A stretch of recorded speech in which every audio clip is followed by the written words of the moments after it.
गर्मी के दिन थी, दोपहर का वक़्त था। अडमी सुबह सुबह आए, अडमी सुबह सुबह आए और आम के दरख्त के नीचे सो गए। धूप बातों से शान शानकार उन पर पैर रही थी, फिर भी ये नहीं उठे, जहां थे वहीं परी रही। दोनों के बीच में आंख आम तबका पीली रंग का।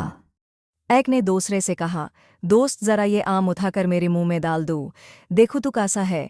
दूसरे ने कहा, अरे कैसी उठाओ, कुत्ता मेरा मुंह चाट रहा है, पहले तुम इसे हटा दून।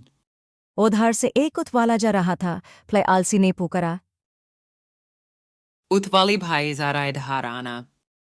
उतवाला बनकता जो वहाँ आयान और पूछा, क्या बात था, क्यों मुझे यहाँ पर बुलाया?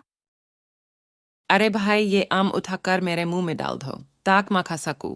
अच्छा, इसी के लिए तुमने मुझे इतनी दूर से यहाँ बोला हन। बगल में पर आम भी तुमसे उठाया नहीं जाता।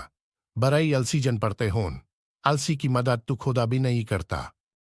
पहला आलसी बोला, और तुम काम आलसी होन, जो इतनी धोर आकर भी इतना छोटा सा काम नहीं कर सकते। उत वाले ने कहा, जो हाथ पाँव नहीं हलाता उसका भला तो खुदा भी नहीं करता। ये कहकर उत वाला चला गया। आम दोनों के बीच पर आ रहा।